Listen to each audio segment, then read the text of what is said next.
قرآن کے اندر نبیوں کی کہانیاں بھی ہیں اور قیامت کے حالات بھی ہیں.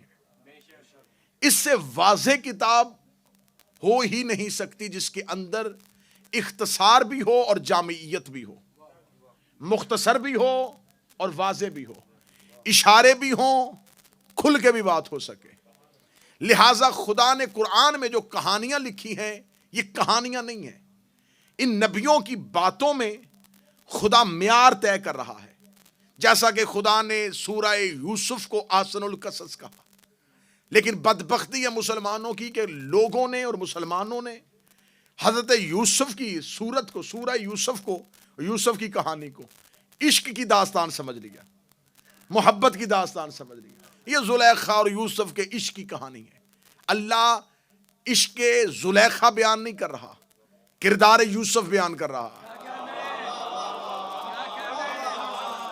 اگر آپ سورہ مبارکہ یوسف سے نتیجہ نکال لیں گے تو 3 چیزیں نکلیں گی، 3 مرکزی کردار نکلیں گے اس کہانی سے: آنسو، عشق، محبت. یعقوب کی آنسو، باپ کا بیٹے سے عشق، یوسف کی اللہ سے محبت.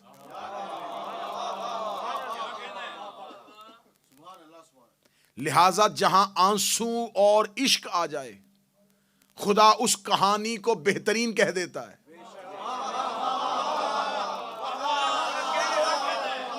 جہاں آنسو اور عشق اکٹھے ہو جائے خدا اسے احسن القصص کہہ دیتا ہے.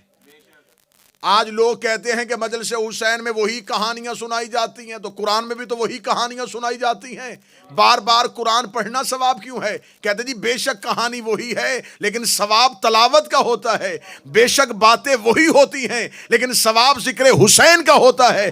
جیسے قرآن میں سورہ یوسف میں آنسو اور عشق آ جائے تو کہانی اچھی ہو جاتی ہے، یہاں حسین کی محبت کا آنسو آ جاتا ہے اور دل میں عشق حسین آ جاتا ہے.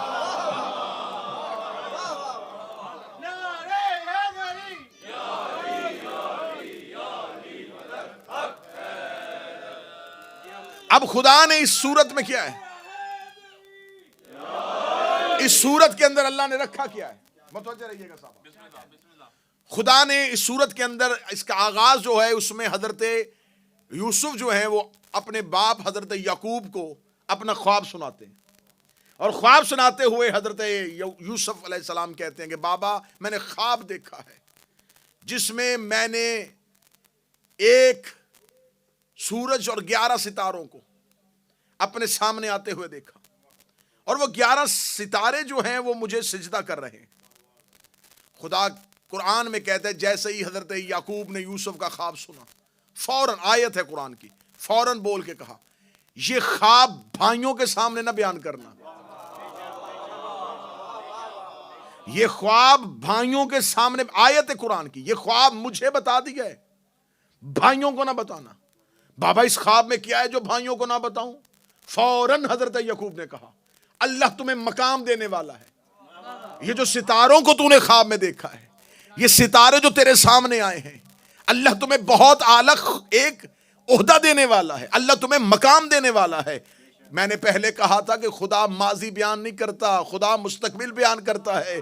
یہ بات یعقوب کے دور کی ہے، باپ اور بیٹا گھر میں بیٹھ کے باتیں کر رہے تھے اور خدا نے قرآن کے اندر رکھ دی ہے کہ قیامت تک قرآن پڑھو، اس سے نتیجہ نکالو. اس میں سے کیا نتیجہ نکلے گا؟ حضرت یوسف نے کہا کہ میں نے ستارے جھکتے ہوئے دیکھے ہیں. باپ نے کہا اللہ تمہیں مقام دینے والا ہے. خدا نے قرآن میں باپ اور بیٹے کا مکالمہ اس صورت کے اندر رکھ دیا اور دنیا کو بتا دیا ہے کہ یوسف نے اپنے باپ نبی سے پوچھا تھا کہ میرے سامنے ستارے جھک رہے ہیں، اس نے کہا اللہ تمہیں مقام دینے والا ہے. خدا نے قرآن میں معیار بتا دیا ہے کہ جب کسی کے گھر ستارہ جھک جائے اللہ اسے مقام دیتا ہے، جب کسی کے گھر پہ ستارہ جھک جائے اللہ اسے مقام دیتا ہے. اور پھر حضرت یعقوب نے فوراً کہا تھا اپنے بھائیوں سے خواب کا تذکرہ نہ کرنا کیونکہ تیرے سامنے ستارے جھکے ہیں، بھائی تم سے حسد کریں گے. اس کا مطلب جس دروازے پہ ستارہ جھک جائے اگر یوسف کے بھائی حسد کر سکتے ہیں تو نبی کے ساتھی حسد کیوں نہیں؟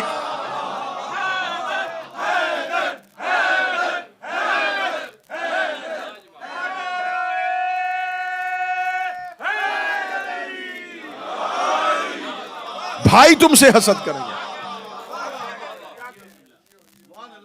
تیرے ساتھ گھر میں رہنے والے, تیرے ساتھ رہنے والے, تیرے باپ کے بیٹے, تیرے بھائی تم سے حسد کریں گے کہ اللہ نے تمہیں مقام کیوں دیا.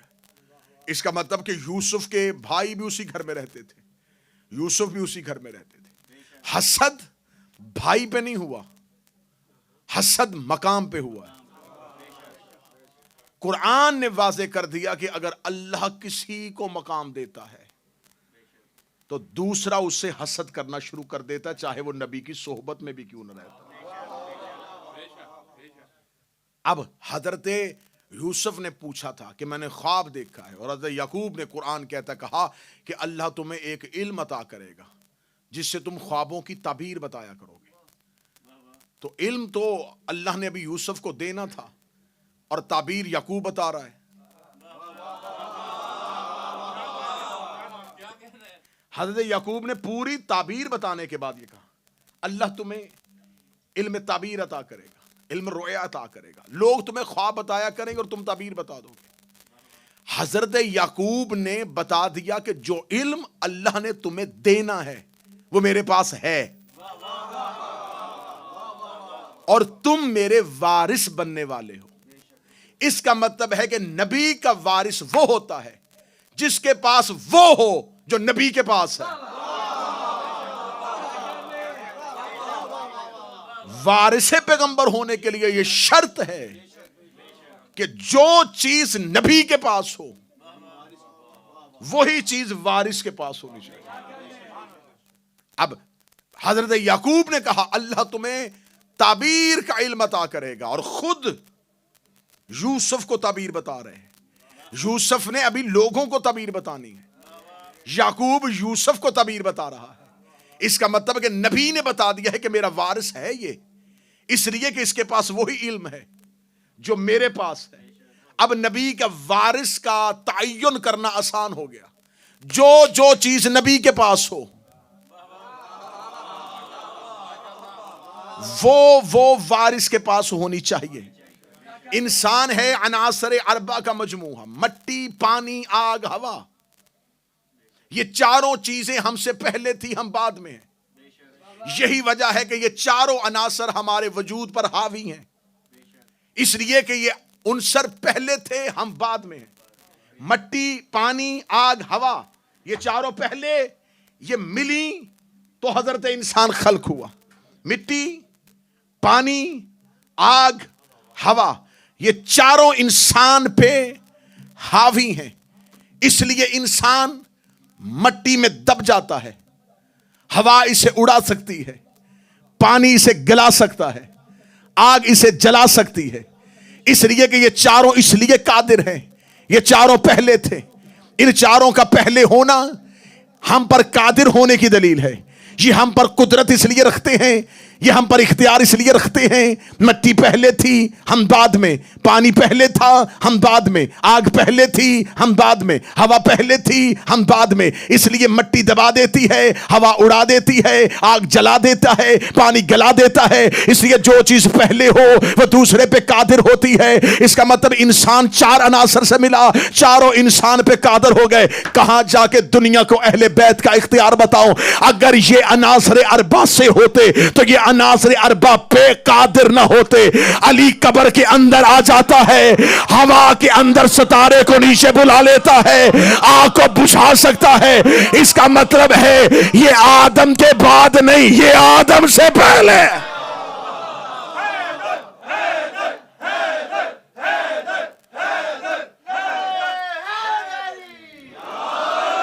اب وارث وہ ہوگا.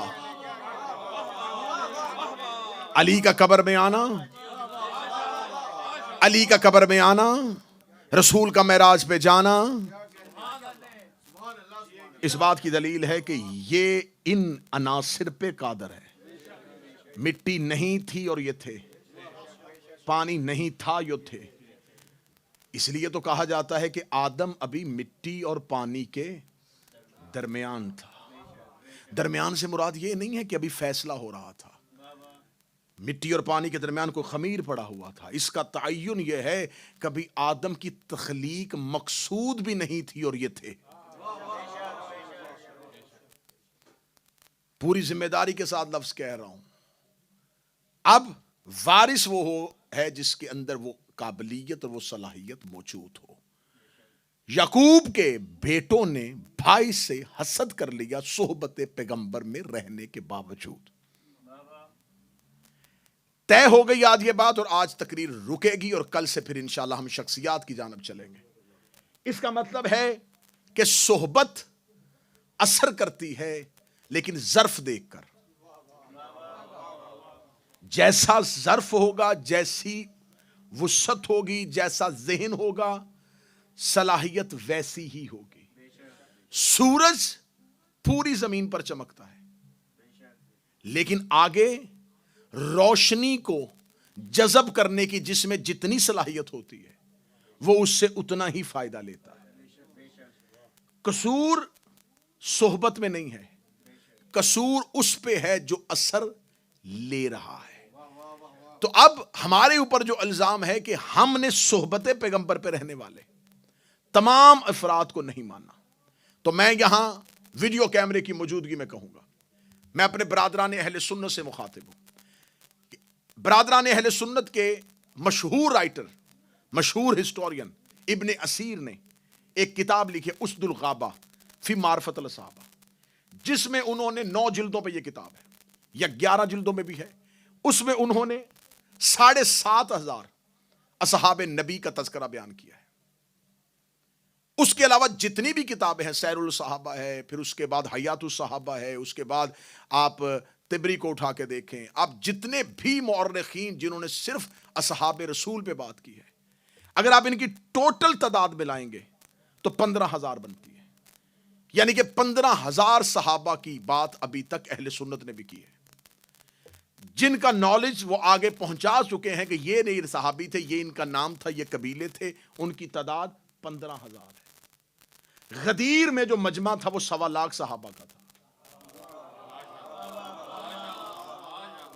یہ بھی مورخین نے لکھا کہ کم از کم تعداد 80,000 اور زیادہ سے زیادہ 1,20,000 کچھ تعداد تھی جو غدیر میں موجود تھی.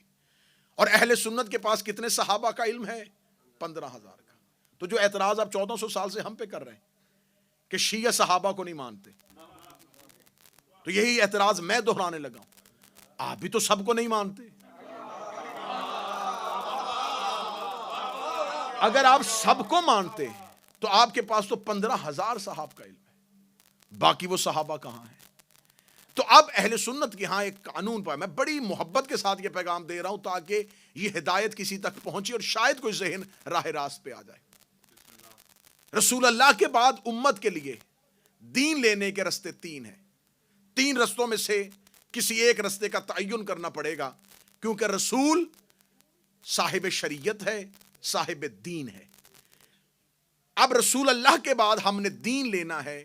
ہمارے اور رسول کے درمیان تقریباً 1500 سال کا فاصلہ ہے. ہم نے اس فاصلے کو ختم کرتے ہوئے وہ دین لینا ہے. اب ہمیں دین کیا چاہیے؟ دین یہ چاہیے کہ ہمارے گھروں میں، ہماری مسجدوں میں جو قرآن ہے اس میں صرف حکم ہے، تفصیل نہیں ہے. صرف آرڈر ہے، ڈیٹیل نہیں ہے.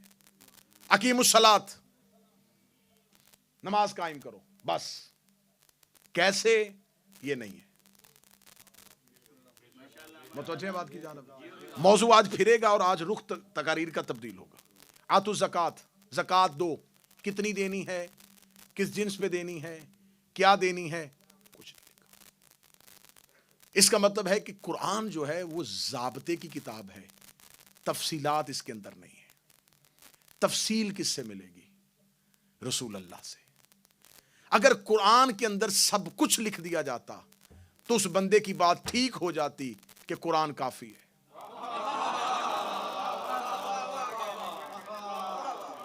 آج کی تقریر کو میرے نوجوان بچے غور سے سنیے گا. اس میں اپنے مذہب کو کھل کے بیان کروں گا. خدا نے انسان کو محتاج رکھ دیا کہ آپ قرآن اٹھائیں بھی تو آپ کو قرآن کچھ نہ واضح کر سکے جب تک آپ نبی کی زندگی کو نہ دیکھیں. نبی کی زندگی ہمارے لیے سیرت ہے. نبی ہم اپنی زندگی میں پریکٹیکل کر کے ہمیں بتائے گا. میں بچوں کو سمجھانے کے لیے آسان کر دیتا ہوں. قرآن تھیوری ہے, رسول کی زندگی پریکٹیکل ہے.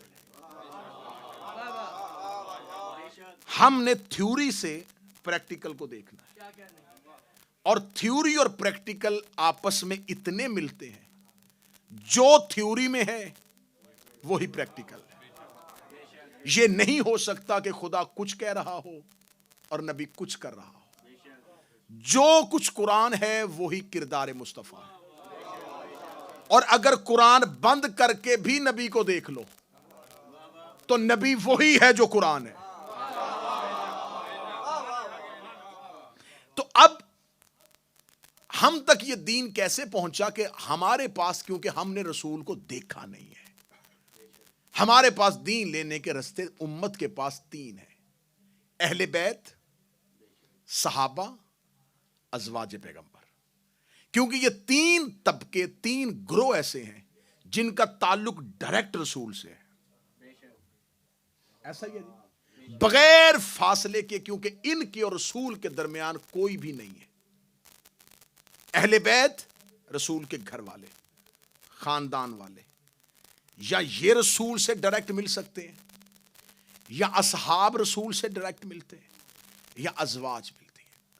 امت اگر رسول تک پہنچے گی تو ان تینوں سورسز میں سے کسی ایک سورس کو ماننا پڑے گا. یا صحابہ کے ذریعے رسول تک پہنچیں گے, یا اہل بیت کے ذریعے پہنچیں گے, یا ازواج رسول میں سے نبی کی بیویوں میں سے کسی ایک کے ذریعے پہنچیں گے.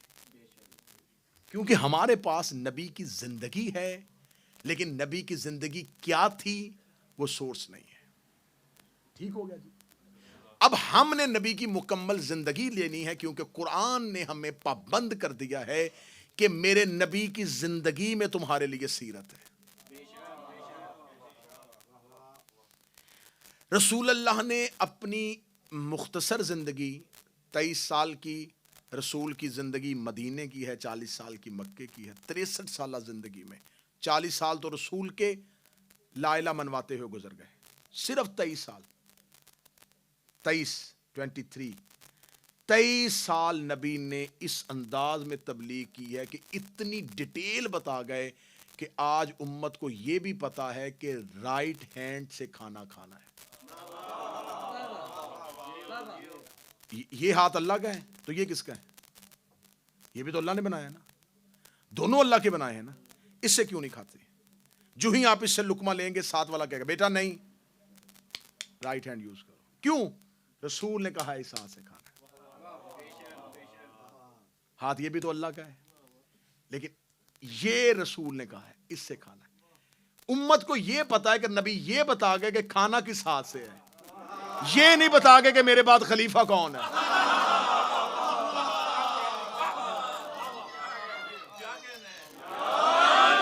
مجھے بول کے بتائیں کس ہاتھ سے کھانا کھانا ہے, کس ہاتھ سے کھانا کھانا یہ زیادہ ضروری تھا, یا میرے بعد خلیفہ کون ہوگا یہ زیادہ ضروری ہے. پانی بیٹھ کے پینا یا کھڑے ہو کے پینا یہ زیادہ ضروری تھا. کپڑے کیسے پہننے ہیں, سرما کیسے لگانا ہے, کنگھی کیسے کرنی ہے, خوشبو کیسے لگانی ہے, ٹوائلٹ میں پہلے کون سا پاؤں رکھنا ہے.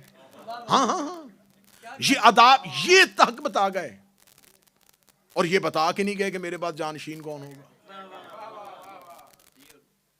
اب جنہوں نے یہ احکام ہم تک پہنچائی, یہ جتنے بھی احکامات ہیں یہ شریعت کے احکامات ہیں. بڑی بڑی باریک ڈیٹیلز ہیں شریعت میں. یہ تمام احکامات کس کے ہیں؟ شریعت کے. اور جو شریعت کے ان تمام احکامات کے اوپر ہوتا ہے اسے کہتے ہیں حاکم, حاکم شرعی. مجھے کسی ہسٹری کی کتاب سے نہیں ملا کہ رسول اللہ کے بعد صحابہ نے بیٹھ کے یہ فیصلہ کیا آئیں احکامات مل کے تھوڑے سے ٹھیک کر لیں. کیا ہم ایسے کر لیتے ہیں کہ ہم وضو جو ہے اس میں شرط کر لیتے ہیں کہ مسح پہلے کر لیتے ہیں اور وضو بعد میں کر لیتے ہیں؟ نہیں ہوا. کسی جگہ پہ کوئی کمیٹی بنی ہو, لوگوں نے اکٹھے ہو کے احکام میں شرعی جو ہیں وہ تبدیل کیے ہوں, یا اپنی مرضی سے شریعت کے احکامات بنائے ہوں. میری تقریر اس مجمع کے لیے اس لیے نہیں ہے کہ میں اس کیمرے کی آنکھ سے وہاں تک پہنچنا چاہ رہا ہوں کہ جہاں اس پلیٹ فارم کو استعمال کرتے ہوئے میں اہل بیت کا حق پہنچ جاؤں. اب یہ جو احکامات شرعی ہیں، کیونکہ آپ کے لیے یہ شاید باتیں عمومی ہوں گی، یہ بڑی نارمل سطح کی باتیں ہوں گی، لیکن جہاں میرا ہدف ہے وہاں یہ بات دماغ کو بڑی شدت سے جھنجھوڑے گی. شریعت کے احکامات کے لیے کہیں کوئی کمیٹی نہیں بنی، کہیں مسلمانوں نے فیصلہ نہیں کیا.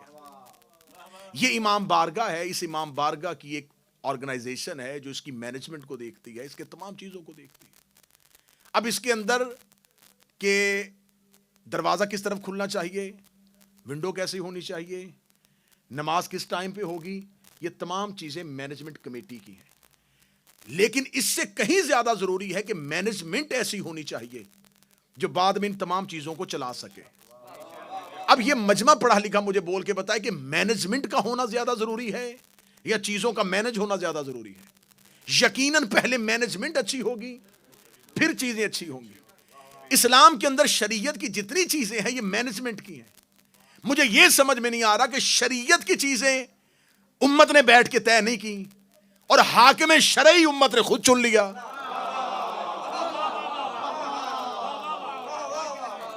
احکامات سے زیادہ حاکم شرعی ضروری تھا. اس کے لیے رسول فیصلہ نہیں کر کے گئے اور امت نے اس کا انتخاب کر لیا. 3 سورسز ہیں ہمارے پاس، چوتھا ہے ہی نہیں. یہ 3 طبقے ہیں جن کا ڈائریکٹ نبی سے تعلق ہے: اہل بیت، ازواج، صحابہ. یہ مکتب جعفریہ کا سب سے ادنا طالب علم مائک پہ کہہ رہا ہے واحد اسلام کے فرقوں میں سے واحد فرقہ ہمارا ہے جو صرف اور صرف نبی کے بعد اہل بیت سے دین لیتے ہیں. ہم عزت سب کی کرتے ہیں، دین نہیں لیتے. احترام کرتے ہیں، ہم نبی کی ازواج کا بھی احترام کرتے ہیں. یہ الزام ہے، میں ایک ایک تقریر میں سارے الزام دھوں گا.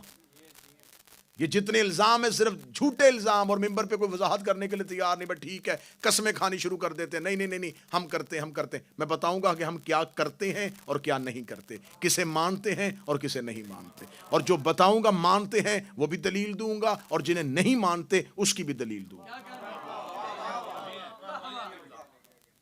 اب 3 سورسز میں سے واحد ہم ہیں جن کے پاس صرف اور صرف ایک ہے. ہم کہتے ہیں دین نبی کے بعد اہل بیت سے لیں گے. کیوں؟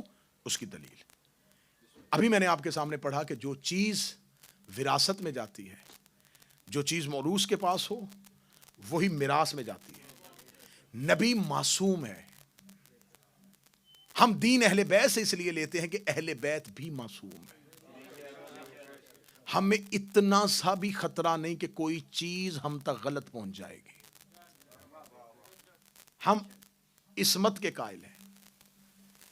ہم نے کہا کہ ہمارے ہاں اہل بیت کی عصمت ثابت ہے کہ جیسا نبی معصوم ہے ویسے اہل بیت معصوم ہے.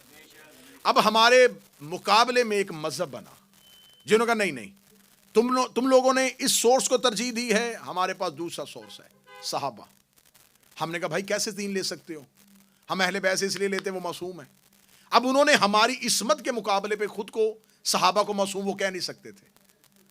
کہا ہی نہیں جا سکتا تھا نا کہ صحابہ نے خود اپنی زندگی میں یہ کلیم ہی نہیں کیا کہ ہم معصوم ہیں. جب وہ خود کہہ رہے ہیں کہ ہم گناہگار ہیں، ہم خطا کار ہیں، ہم سے خطائیں ہوئی ہیں، ہم تو بہت بعد میں مسلمان ہوئے اور ہم نے بہت بعد میں چیزیں چھوڑی ہیں. اب ان کے ہاں عصمت کا کلیم نہیں ہو سکتا تو یہاں کیا کر دیا؟ عادل ہیں. تمام صحابہ عادل ہیں. عادل کون ہوتا ہے؟ جو عدل کرے. عدل کرنا بھی عصمت شرط ہے. اگر کوئی عدل کرے گا تو اس کے لیے بھی شرط ہے کہ وہ معصوم ہو. صحابہ عادل ہو ہی نہیں سکتے. میں تقاریر میں ثابت کروں گا کہ عدالت کتنی بڑی شرط ہے. کوئی صحابی اپنی زندگی میں عادل کیسے ہو سکتا ہے، اس کی آنے والی تقاریر میں وضاحت آ جائے گی. اب ہم نے کہا یہ معصوم ہے، انہوں نے کہا نہیں صحابہ عادل ہے. ٹھیک ہے، عادل ہیں جی، ہدایت کے ستارے. اور چیز جی جو بھی ہے، جیسا بھی ہے، جس طرح کا بھی ہے، ہم نے ماننا ہے. ٹھیک ہے. آپ